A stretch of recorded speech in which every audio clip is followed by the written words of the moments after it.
Have you been trading options on individual stocks and you haven't been net profitable so far, or maybe you have been struggling to get some consistent results?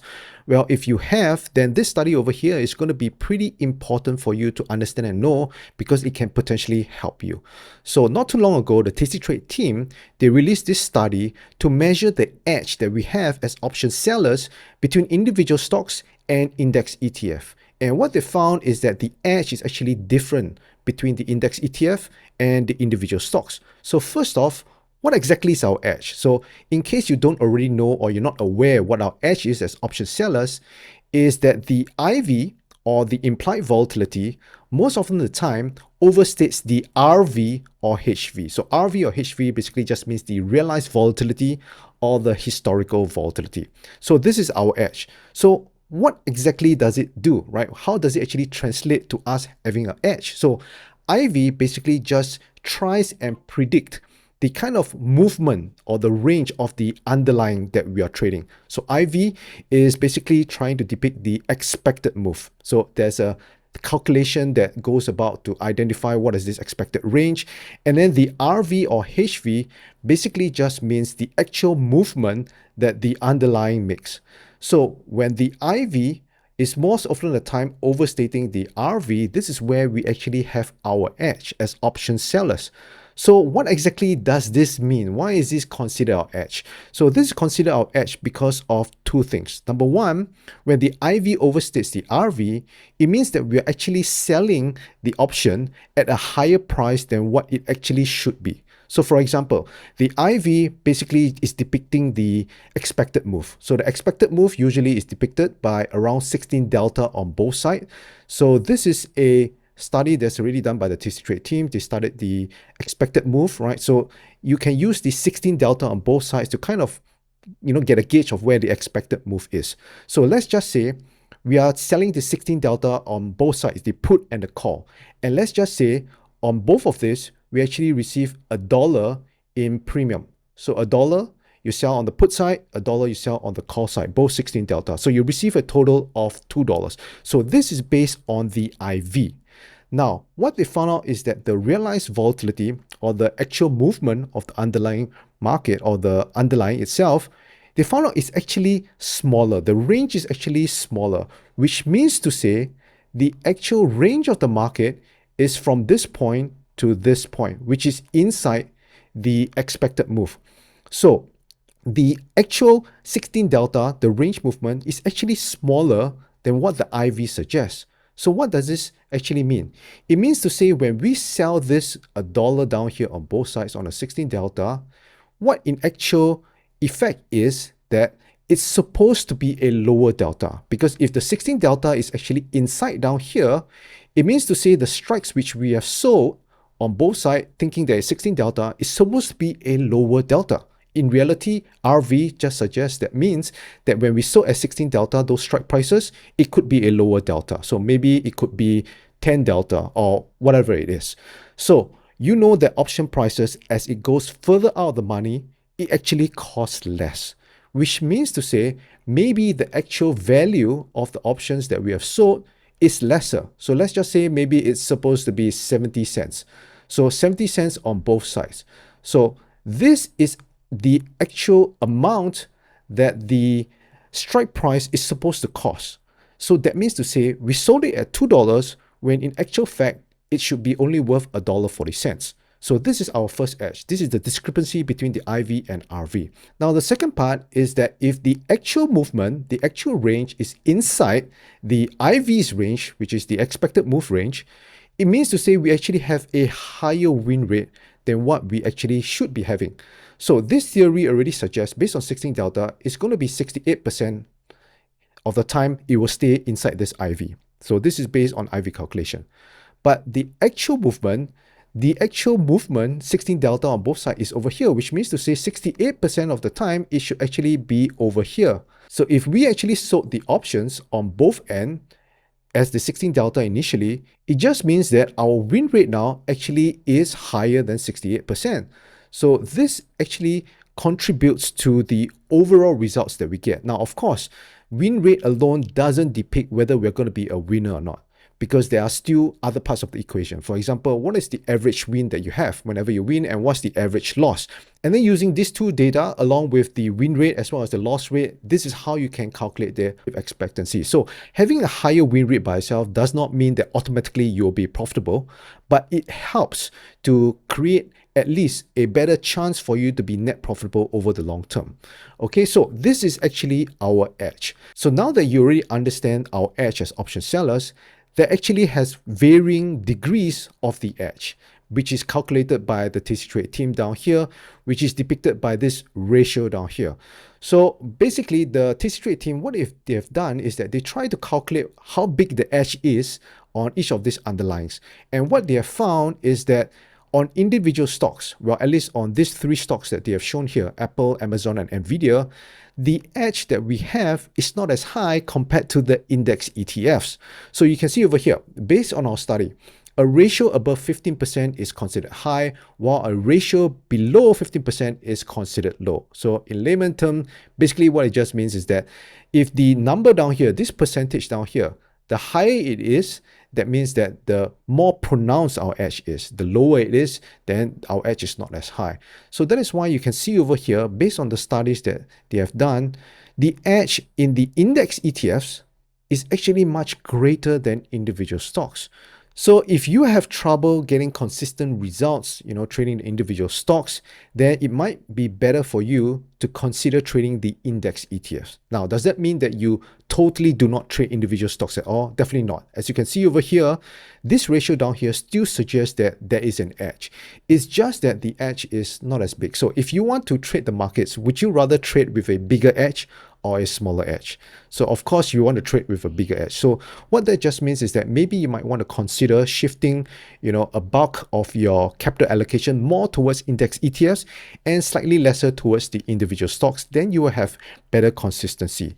And as you can see over here in this table, they go further to try and identify, what is the kind of premium divided by the average BP. That means, do you actually earn more in the individual stocks or the index ETFs?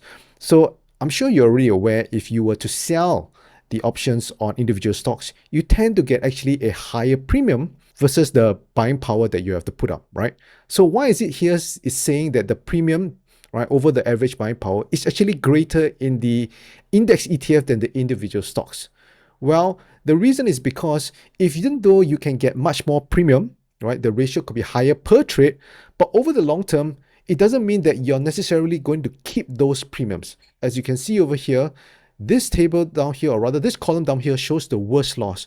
So you may have initially a much greater premium on the buying power you put up, but that doesn't mean that you actually get to keep it, because over a number of trades, which they have tested, by the way, this is based off the Strangle, they have tested that over the long term, while in the end it could be net profitable, you found out that if you were to do it on the index ETF, you actually keep more of it over the long term. So you can see what they say over here. A higher NVRP ratio results in greater premium collection per unit of buying power and reduces the worst loss per trade. So this is where a number of people have, mentioned to me before, Davis, on the index ETF, the premium is not so high. If I was to trade on individual stocks, the premium is much higher compared to the buying power I put up. And the answer, yes. But again, as you can see over here, the studies have already suggest that over the long term, you're still not going to keep most of this premium that you have sold when you're using individual stocks, because a lot of it is going to end up in a loss.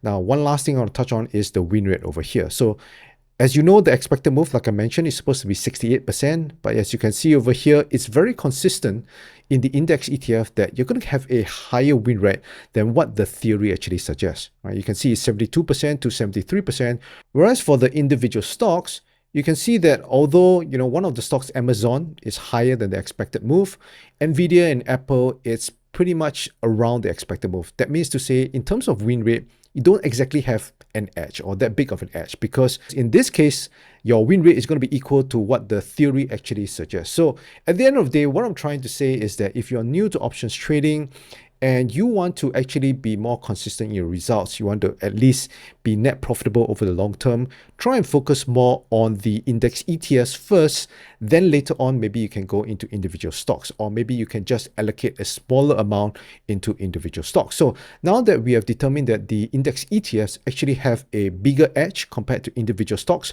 what kind of strategies can you trade there? So again, when we are trading any strategies or anything that we look at when it comes to options, we always want to base it off of studies and statistics, because that's only where we can be objective, right? The last thing we want is to just base on our own understanding, because based on our own understanding or what we think may not necessarily pan out in actual data. For example, a very simple one is like, if you were to sell individual stocks, the premium is going to be higher. So we always think that, oh, I want to just trade individual stocks because it's more worth it, right? I can get more premiums compared to the buying power.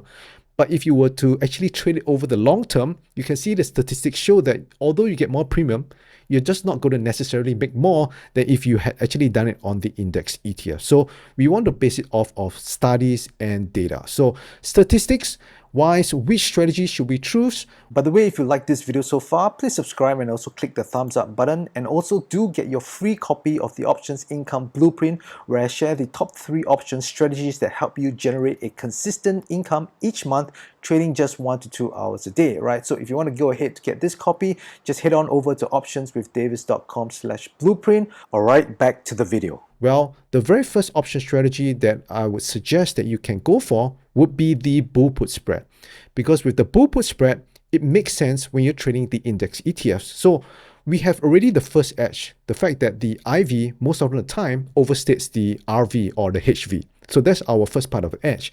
Now we have a second part of the edge where not many people realize, is that when you use a bullish strategy on the index ETFs, is that the index ETF is a positive drift, which means to say over the long term, it's going to be net profitable, because the bull put spread is a bullish strategy and the index ETF just wants to keep going up. If you were to compare the price in 2006 compared to where it is now, you can see that it has increased so much in price. So you can see over here, based on the studies, over the long term, the bull put spread is going to be net profitable. And this studies down here, how it's done is that they just put on the bull put spread. Once it has reached either 21 DT or expiration, they close it out, they put on a new one again. So it's always in the market. So you always have a position on in the market. And you can see that they just do this throughout the whole period from 2006 all the way to even past the pandemic. That means to say there were even periods where the market has crashed, as you can see in 2008, sometime also maybe in 2018, 2020, and over the long term, it's going to be net profitable. Now, although I say that it's going to be net profitable in the long term, that doesn't mean that every single month or even sometimes years, you're going to be profitable. Because clearly, if you were to study this graph down here, you will see that there are periods of time there is going to be a drawdown, and the drawdown can be for a sustained period of time. For example, these red boxes down here, I have marked out the time where there can be some drawdown. So during the financial crisis, if you were to continue to put on the bull put spread, now over the long term, yes, you're going to be net profitable, it's going to recover, but during those period itself, it's going to be particularly psychologically challenging for a lot of people, because you can see over here from 2008 to sometime in 2010, you can put on the bull put spread and you're going to be losing for about 2 years before eventually recovering and then making more than what you have lost. Similarly, in about 2016, this probably lasted for maybe close to a year, and then sometime in 2018 as well to around 2020. So during this period, again, maybe close to 2 years, you have been putting on the bull put spread and your results is not really going anywhere. So this is one thing to really understand. When we are putting on this strategy, at least the way that the Tasty Trade have suggested, you need to be mindful that you can go through periods of drawdown. So you can't just say that, okay, I put on 10 trades and 20 trades, and at the end of the day, it's a net loss, and you say, this strategy doesn't work for me, I'm going to throw it away. No, the whole idea down here is that it has to be over a large sample size. And as you can see over here, this data set is over a large sample size. So if you put on the bull put spread on SPY, and let's just say you're going through a drawdown, you just need to know that it's just a drawdown period. you continue to do this over time, and given that, of course, the index ETF do keep going up over the long term, you can become net profitable. So at this point of time, inevitably, some people will be asking, but Davis, if the SPY is going to be profitable, why don't I just buy and hold SPY? Well, because if you were to see the studies done by the Tasty Trade team, you can see that based on the ROC, which is the return on capital, you can see that it actually does better than if you were to buy and hold SPY. So buy and hold SPY, as you know, over the long term, the result is roughly about 7 to 8% or maybe to even 10% per annum. But if you were to do the bull put spread, and if you do it the way that the Tasty Trade team suggests, then usually you can get a better return. Because after all, when you're trading options, it's a leverage. Now, of course, with higher returns, you also have a larger swing to the downside. You also have a larger drawdown. So this is one thing to really keep in mind. Now, another question that some people asked me before is, Davis, now in that case, should I even put into the buy and hold, or should I just put all into options? Well, this is where I think that it helps to actually have both. You don't want to just consider all your eggs into one basket. You can put into SPY, right? A part of your portfolio, just buy and hold. Yet another part of portfolio is going to be a little bit more aggressive, where you want to go for the higher returns, and it's going to be a little bit more active, right? Because when you trade options, it's going to be more active. You got to manage it, you got to close it, and then put on a new one again. So I would say you want to split them into both. And as to how do you split them, it really comes down to you, right? If you want to be a little bit more passive, then put a little bit more towards just buy and hold. But if you want to be more active, then you put a little bit more into the options. Okay, so this is the first option strategy. Now, the second option strategy is the Jade Lizard. So in case you're not aware what the Jade Lizard is a combination of a short put with a short call spread or a bear call spread. So when you have a combination of these two, it gives you a strategy that looks something like this. So it's going to be slightly less bullish compared to the bull put spread, but over the long term, again, as you can see, it's going to be net profitable. So this actually does help with the psychology a little bit, because a lot of times people, if they put on the bull put spread and then the market starts to come down, they start to panic, right? Especially during this period of time where, as of this recording, the tariffs that Donald Trump is being put into place is causing some sell-off in the market. So when you have the Jade Lizard, you actually have some sort of a hedge to the downside in the form of the short call spread. So in case you're not sure how to construct this, I already have quite a number of videos on my channel that talks about this. You can go to my channel and search for it, and you will see how I actually construct it. So as you can see, again, over the long term, this is going to be net profitable, but that doesn't mean that you're always going to be profitable every single time. So again, if you were to really study this, you can see that there are periods of drawdown. And again, the drawdown is going to be for, some time as well. It can be as long as maybe about a year or two, or maybe some of them could be a very sharp drop, like for example in 2020. Again, what's most important is that you position size properly so that not any single trade will wipe out your entire account. A lot of people like the go big or go home kind of mentality, but that's not what we are really after if you're trading options. So remember, the edge will only really play out over the long term. That is why you always want to keep your position sizing small enough so that you have enough bullets to last you throughout those times where there is a drawdown. Now, if you're not able to put on the Jade Lizard, which is going to be actually pretty expensive, pretty capital intensive on the index ETF, you can actually go for the defined risk version. So the defined risk version is called the Jade Iron Condor. So all it just means is that you buy a put option below the short put. So let me just draw it out for you. So this is where the short put is, and this is where your call spread is. So this is the Jade Lizard. So all you got to do to turn this into a Jade Iron Condor is to buy a put option below. So this way you reduce the buying power needed to put up for this trade, and at the same time you also kept your max loss. So in case if there's going to be a big market crash, which can happen from time to time, at least you know your max loss has been already kept. Okay, so this is Jade Lizard, and again, if you were to take a look at the annual ROC, you can see that it actually is still better than if you were to buy and hold. So if you're the kind of person that is, you want some sort of semi-hedge, some sort of protection if the market comes down, then maybe the Jade Iron Condor or the Jade Lizard might be slightly better compared to the bull put spread, whereby that is much more bullish. Now, the final and third option strategy that you can use on the index ETFs is the Iron Condor. So as you can see over here, this is a study done by the Tasty Trade team as well. And over a decade, as you can see, The Iron Condor is net profitable. Now, you're going to be much more profitable if you were to manage at 21 DTE, which means to say 21 days left to the expiration, you close out the trade, you put it on again, compared to if you were to hold to expiration. So again, same thing, the Iron Condor also have periods of time where there is a drawdown, as you can see over here. But I would say for the Iron Condor, it's going to be slightly more tougher to trade compared to the first two strategies which I've showed. Because for the first two strategies, you only really need to worry if the market comes down. So basically during market crashes and the bear market. But for the Iron Condor, not only do you have to be careful during those times, but also when there's going to be an extreme move to the upside. That means during the bull market.